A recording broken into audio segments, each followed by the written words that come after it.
Et bonjour à toutes et à tous, bienvenue sur la collection métal. Aujourd'hui, chose promise, chose due. J'avais parlé dans une précédente vidéo annonce que je voulais me renouveler sur la chaîne et en fait j'ai toujours voulu faire des chroniques. Ça fait depuis très longtemps que je lis des chroniques sur internet, que j'en regarde sur YouTube. Il y a des très bons chroniqueurs et en fait voilà, j'avais envie moi-même d'essayer de me prêter à ce petit jeu. Et pour une première chronique, je me suis dit quoi de mieux que de parler d'un groupe qui me passionne en ce moment, hein. Oui, Avantasia, voilà, j'ai un petit peu parlé de mes écoutes d'Avantasia sur des précédentes vidéos. D'ailleurs, je vous en mets une en fiche. N'hésitez pas à aller la voir où je présente le premier album du groupe. Donc l'objectif aussi de ces petites chroniques, ça va être au début de mettre une sorte de petit poster, histoire d'expliquer rapidement qui est Avantasia. Avantasia, c'est un groupe de power metal allemand, mais en fait on pourrait les classifier aussi un peu dans le metal symphonique, parfois dans le hard rock, parfois dans le prog, voilà, il y a pas mal de choses. C'est des albums qui sont normalement construits autour d'histoires, donc on passe par une certaine palette d'émotions. Le groupe a été créé en 1999, à la base c'était un side project de Tobias Sammet, le leader d'Edguy, et plus le temps a passé, plus Avantasia s'est imposé en tant que son principal projet, là où Edguy a été peu à peu délaissé. C'est un des groupes les plus populaires du genre, power metal, et aussi la particularité du groupe, c'est que chaque album voit une palette d'invités qui viennent prêter leur voix sur les morceaux ou en tant que musicien instrumentiste. Donc voilà, on a plusieurs chanteurs et chanteuses qui sont invités sur chaque album. L'album dont on va parler aujourd'hui, c'est ERB Dragons, donc le dernier album en date du combo allemand, leur 10e, et un album, on va voir, moi, qui m'a particulièrement marqué, au point que je fasse spécialement une vidéo pour cet album. Donc pour recontextualiser un peu tout ça, voilà, 2024 était en train de se terminer, il y avait des grosses annonces d'albums pour 2025. On pressentait qu'Halloween allait préparer quelque chose, et oui, ils ont annoncé un nouvel album. Moi j'attendais particulièrement le nouveau Dream Theater, le nouveau Benediction, le nouveau Epica, mais au final il y a une news qui est apparue quand même dans mon fil d'actualité, et cette news, en fait, sa particularité, c'est qu'elle n'avait rien de spécial. C'était l'annonce du nouvel album d'Avantasia. Voilà, en fait ça fait depuis 2010 que tous les 3 ans, inlassablement, le combo nous pond un nouvel album. Donc c'était pas vraiment surprenant, voilà, ça faisait 3 ans, voilà, hop, on a un nouvel album. 3 ans depuis Paranormal Evening with the Moonflower Society. Alors oui, j'avoue, il y avait quand même des choses qui étaient extrêmement particulières pour la sortie de cet album, notamment une interview où Tobias Sammet disait que c'était l'album où il avait le plus travaillé, le plus abouti. Donc autant dire que pas grand chose. Donc voilà, quoi, pas de quoi s'émouvoir. Tobias Sammet qui fait oui, blablabla, blablabla. On a l'habitude, c'est Tobias, en plus à chaque fois il en rajoute une petite couche en mode oui, c'est le grand fruit de son travail, etc. Bon bref, Tobias Sammet en plus fanfaronne en disant qu'il n'avait jamais eu de dragon dans sa musique. Il a précisé ça dans une interview en disant qu'il avait pensé en mettre dans un metal opéra dans l'histoire, mais qu'au final il trouvait que c'était trop kitsch. Et donc il fanfaronne en disant que lui c'est un gros artiste de power metal et qu'il a jamais parlé de dragon. Et juste pour t'embêter Tobias, je suis allé un peu faire mes recherches, et dans la chanson Paradise de Kingdom of Madness, donc le deuxième album d'Edguy, le mot dragon est mentionné. Voilà, le prend pas mal, voilà, c'était juste pour te titiller un tout petit peu. Non, en vrai, il y avait une micro-particularité dans ses premières annonces, c'était que le groupe quittait Nuclear Blast pour Napalm Records, et pour le coup, ça faisait énormément de temps qu'ils étaient sur Nuclear Blast. Donc j'avoue que ça attire un petit peu la curiosité, en mode tiens, le groupe va peut-être sortir de sa zone de confort, en tout cas au niveau de son écurie. En revanche, j'avoue, ce qui était assez intéressant, c'était sur les jours d'après où ils ont annoncé la pochette. Et alors là, la pochette, ça m'a complètement marqué au point que j'ai fait une vidéo dessus, que je vous invite à regarder. Cette pochette, c'est un énorme dragon. Bon, allez, voilà, on va commencer à chipoter, le prend pas mal Tobias. C'est pas vraiment un dragon apparemment, un dragon ça aurait 4 pattes et ça serait plus une wyvern du coup, voilà, bon, petit truc de geek, voilà, il y a des gens qui ont fait des remarques là-dessus, même Tobias en a parlé en interview en mode ah ouais, je me suis trompé. Un super dragon donc dans un paysage d'héroïque fantasy, voilà, on voit un petit château Disney derrière, voilà, ça mange pas de pain, le petit château Disney très important, et surtout moi j'y ai vu quand même comme un signal fort, parce que là on en est une époque où voilà, pas mal de groupes utilisent l'IA, et même si voilà, bon, certes il y a un côté éthique qu'on pourrait étaler, mais il y a aussi un côté esthétique, et là j'avoue que, alors, que ce soit Gravedigger là qui nous sort leur squelette complètement pourri, Dayside qui nous met Satan après 40 ans de drogue, ou encore Dream Theater qui n'arrive même pas à faire une fenêtre à peu près cohérente sur ses visuels. Là on est un peu en train de se battre pour savoir qui va être le plus nul, quoi, genre qui a fait un truc, un prompt en 2 secondes sur Midjourney et va sortir le prochain album. Moi je trouve que la pochette d'Avantasia c'est un message fort, en mode voilà, on a encore des artistes, ils nous envoient une belle pochette haute en couleur. Moi évidemment ça parle de dragon, ça m'a évoqué énormément de groupes comme Rhapsody, Dragon Hammer, certains albums de Dio. Donc forcément, quand on met un dragon sur une pochette, il faut un petit peu assumer. Voilà, Tobias, lui, il lâche un album qui va s'appeler ERB Dragons. Donc ce nom ERB Dragons, ça vient d'une locution latine qui est Ixon Dracones, que les gens mettaient sur les cartes médiévales sur des zones inexplorées pour prévenir qu'il y avait potentiellement un danger, un énorme monstre Donc en fait par ce nom-là, Tobias veut dire bah venez dans cet album, on va visiter des contrées inexplorées, on va aller dans des endroits dangereux, on va prendre des risques et donc peut-être prendre des risques artistiques. Donc pour moi ce titre ça annonçait on va sortir des sentiers battus d'Avantasia et peut-être proposer autre chose. Et ce sentiment pour moi il a été assez accentué par la palette d'invités quand ils ont été annoncés. Alors déjà on a certes certaines figures qui reviennent, je pense notamment à Bob Catley de Magnum, dont Tobias Sammet est très fan d'ailleurs, il avait appelé le deuxième album Deadguy Kingdom of Madness en référence au premier album de Magnum. Et d'ailleurs vous avez été nombreux à dire que le visuel de Heartbeat Dragons rappelait énormément les autres visuels de Magnum que je vous affiche à l'écran. Donc voilà, déjà Magnum c'est une connotation avec le hard rock et le rock progressif. On a bon évidemment Michel Kiske qui revient, mais lui voilà il est toujours là quoi, limite c'est un CDI le gars, il vient là, il fait sa petite chanson de speed mélodique, il est content, il prend son chèque. On a Geoff Tate, l'ancien chanteur de Queensryche, donc voilà une grosse figure du métal progressif, Queensryche un des plus gros groupes de métal progressif et qui a eu une importance historique dans le développement de ce genre musical. Et enfin on a aussi un Tommy Karevic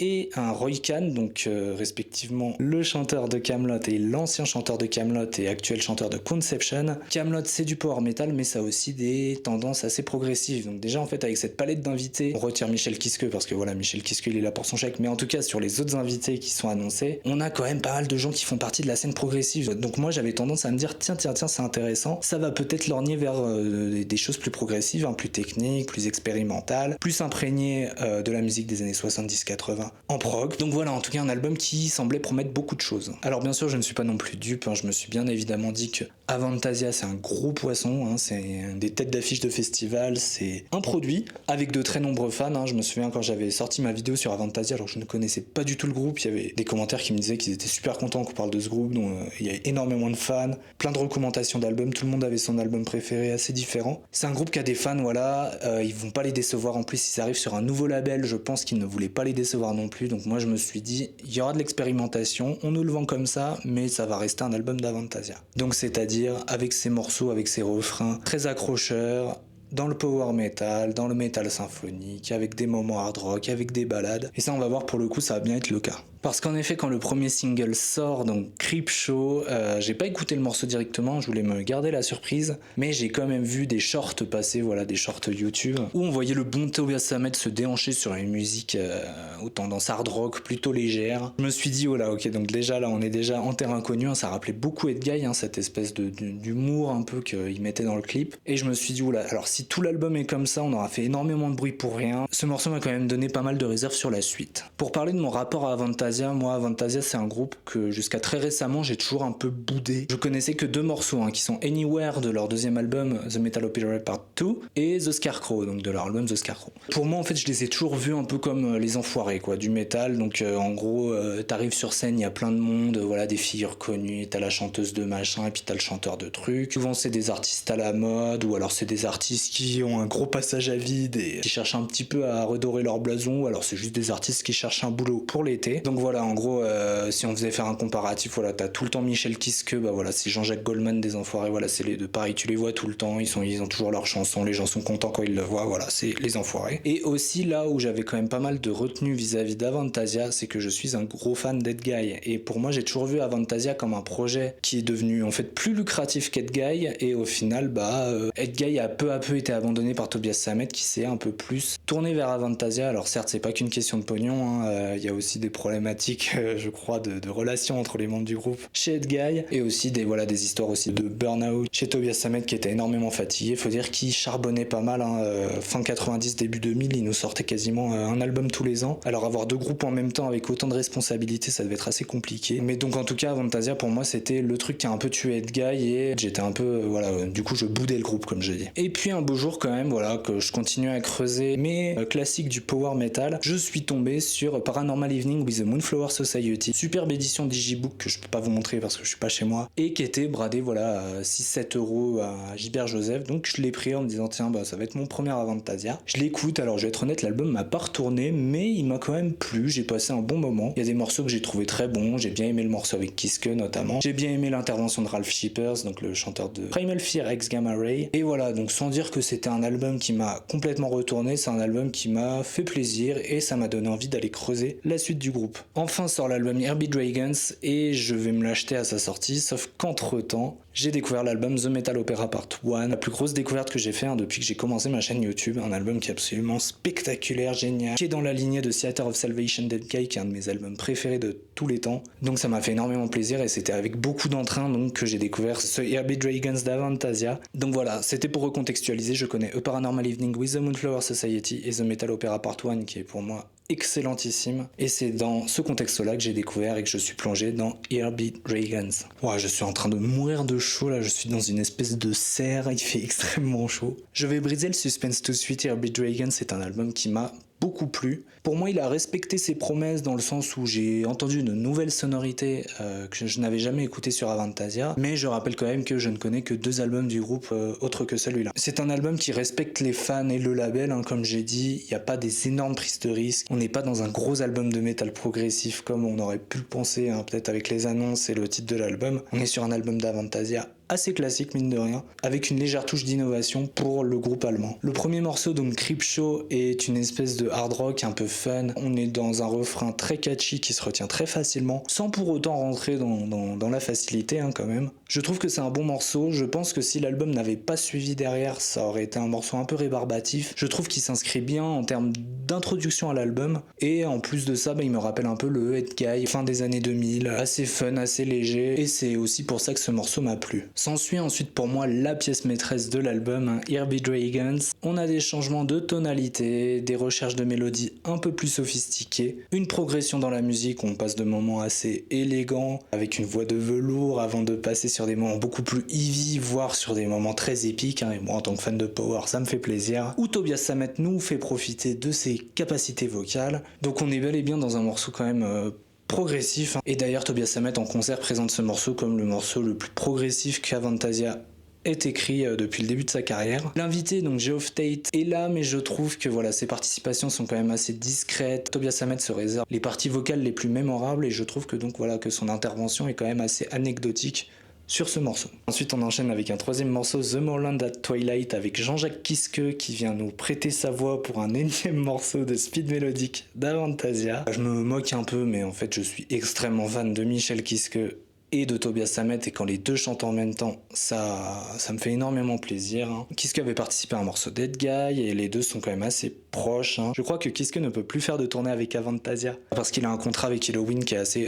contraignant en termes d'emploi du temps, je pense. En revanche, les deux continuent d'être là, et Kiske a participé à d'innombrables concerts d'Avantasia. Donc voilà, ça fait toujours plaisir de le voir, et on espère le voir pour le suivant également. The Moorland at Twilight, c'est un gros morceau de speed mélodique, et on en a plusieurs dans l'album. On a Phantasmagoria avec le Ronnie Atkins de Pretty Maids, on a Unleash the Kraken, et on a aussi Against the Wind. Ces 4 morceaux-là vont faire plaisir aux fans de gros power comme moi, et c'est exactement ce qui s'est passé, ça m'a fait extrêmement plaisir. J'ai beaucoup aimé Against the Wind, j'ai beaucoup aimé Unleash the Kraken, Phantasmagoria, et j'ai beaucoup aimé The Moorlands at Twilight. Donc ce trio d'intro, Creepshow, Herbie Dragons et The Moorlands at Twilight, ça montre déjà une certaine variété dans l'album. On passe d'un hard rock un peu FM, un peu léger, à un morceau de métal progressif, pour enfin finir sur du speed mélodique. Ça montre que l'album est assez varié, et d'ailleurs ces 3 morceaux ne vont pas résumer ce qu'est l'album complètement, on a encore pas mal de choses, mais voilà, je vous conseille quand même d'aller écouter ces 3 premiers morceaux, c'est les 3 premiers de l'album, pour vous faire un peu une idée du ton qu'a l'album. Je pense que c'est une très bonne introduction, et d'ailleurs donc cette diversité on va également la voir pour parler plus généralement de la musique sur les nombreux invités qu'il y a, parce qu'en fait on peut quasiment associer une musique avec un invité, à part Creepshow et Unleash the Kraken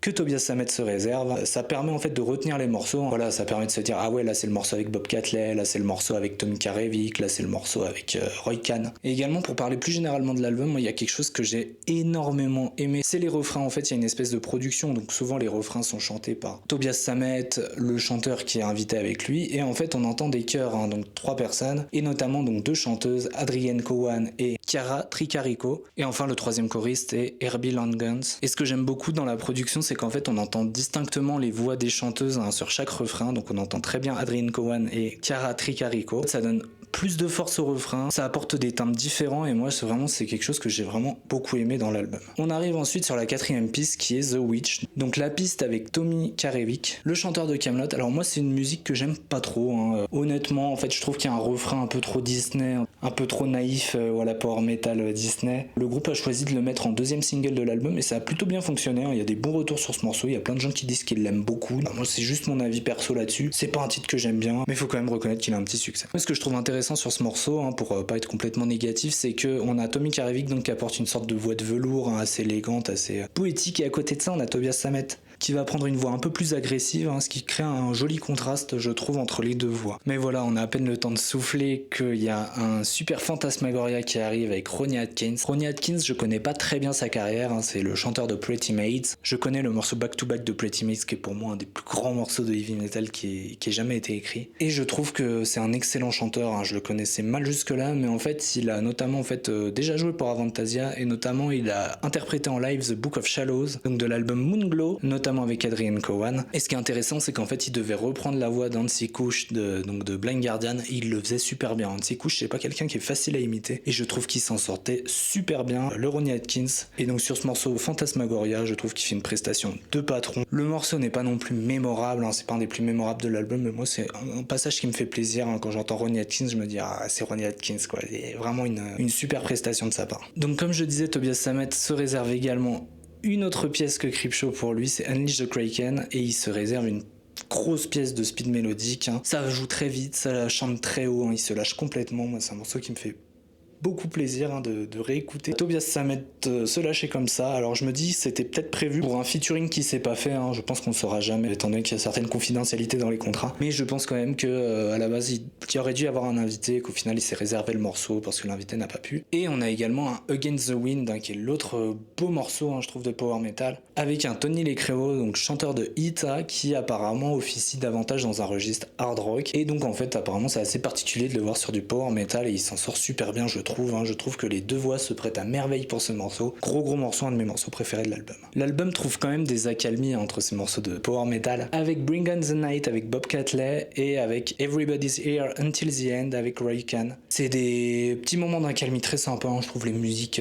sont relativement cool. Je préfère quand même Bring on the Night avec Bob Catley, mais je trouve qu'en fait les deux voix des chanteurs, hein, sont très très belles, hein. Je trouve qu'ils apportent vraiment quelque chose, chacun à leur manière, et ça ajoute encore plus de diversité à un album qui a quand même pas mal de choses différentes. Et enfin, moi, mon petit coup de cœur, ça va être le morceau Avalon avec donc Adrienne Cowan, le seul morceau où il y a une chanteuse qui est en invité. Adrienne Cowan, c'est une véritable couteau suisse, hein, de la voix. Elle peut chanter grave, elle peut chanter une octave au-dessus de Tobias Sammet, elle peut chanter en soliste en chantant très aigu. D'ailleurs, dans le même live où officiait Ronnie Atkins, elle a également prêté sa voix sur le morceau The Book of Shallows de l'album Moonglow. Et pour le coup, elle reprend la voix de Mil Petrozza, donc le chanteur de Creator sur ce morceau, et en fait, elle grôle. Donc en plus de tout ça, elle peut grôler, donc vraiment chapeau. Je trouve que c'est vraiment une super chanteuse et j'ai envie d'aller découvrir son groupe Seven Spires. Elle fait une super prestation sur Avalon et moi je trouve que ça me rappelle pas mal le morceau Farewell de The Metal Opera Part 1. Alors je ne compare pas les deux morceaux, hein, évidemment, mais je trouve qu'ils apportent une couleur assez similaire à leur album respectif, hein. Des petites mélodies un peu folk avec voilà la voix féminine qui fait une sorte de morceau dans l'album, hein, qui ne ressemble à aucun autre. C'est pour ça que j'ai trouvé ce morceau très appréciable, tout comme j'ai beaucoup aimé le morceau Farewell dans The Metal Opera Part 1. Alors on va quand même essayer de rester un petit peu critique. Là j'ai présenté quasiment tous les morceaux de l'album. J'aimerais un petit peu parler du négatif sur cet album. Déjà parce que bon, faut quand même rester un peu critique dans une chronique, et aussi parce que j'aime bien titiller un peu Tobias Sammet. Et d'ailleurs, j'ai l'impression qu'il aime pas trop ça, et justement c'est le point que je voulais aborder, c'est il faut qu'il arrête de répondre à ses détracteurs dans ses chansons. C'est-à-dire que par exemple, quand vous entendez la chanson Airbeat Dragons, les premières paroles qui sont vous les entendez parler avec insistance, tu n'en comprends pas un mot et tout, enfin oui, d'accord, ok, t'as lu des mauvais commentaires sur les réseaux sociaux, le gars ce qu'il a fait, il a écrit une chanson, tiens, ça sera sur mon prochain album, toi enfoiré là. Je trouve ça dommage en fait, moi ça me sort un petit peu de l'album, je trouve, voilà, bon, il a sûrement des critiques, hein, Tobias Sammet, il y a plein de gens qui aiment pas le power, il y a plein de gens qui aiment pas le côté opéra Disney. Pas une raison pour faire un album pour leur répondre, quoi, genre, enfin, en tout cas de leur répondre dans ton album, plutôt, je sais pas, moi, répondre aux gens qui te soutiennent, ou aux gens qui t'apprécient, hein, je pense que ce serait beaucoup plus positif comme manière d'approcher les choses. Pareil, moi, c'est sur le morceau Against the Wind, il fait, si t'aimes pas, c'est que c'est pas fait pour toi, enfin, je trouve, c'est vraiment, mais c'est d'une gaminerie, moi, ça me sort du morceau, hein, quand il dit ça, en plus, c'est vraiment un petit pont fond et je trouve ça dommage, voilà, je trouve ça vraiment dommage d'en mettre des couches à répondre aux gens dans ses chansons. Un autre aspect qui me dérange beaucoup, mais ça c'est extra musical, c'est dans les interviews que fait Tobias Sammet. J'en ai lu 4 après la sortie de Herbie Dragons, il n'y en a pas une où il ne parle pas Dead Guy, en fait il parle oui j'ai eu des problèmes, oui avec les membres, je travaillais comme un dingue et les autres s'en foutaient et moi en fait j'étais en burn-out et sur Avantasia je suis heureux, ok. Moi je comprends hein, qu'il puisse parler de ça, que ça le touche et tout, et que beaucoup de gens, et je pense hein, les journalistes doivent être un peu pénibles avec Ed Guy avec lui. En revanche moi ça me dérange un peu, genre au pire réponds pas à la question, mais ça fait voilà plus de 10 ans que j'attends un nouvel album d'Ed Guy, il y en a pas, je suis déçu, et le fait que de voir Tobias Sammet parler d'Ed Guy à chacune de ses interviews, je me dis mais c'est pas possible quoi. Il en parle et il y a jamais rien qui se passe, donc je préférais qu'il n'en parle pas au moins et qu'il ne fasse pas entretenir un vieil espoir. Alors je me voile pas la face, je pense qu'un jour ou l'autre il va recevoir un joli contrat voilà pour ressortir un album d'Ed Guy, hein. C'est pour ça qu'il remet un petit peu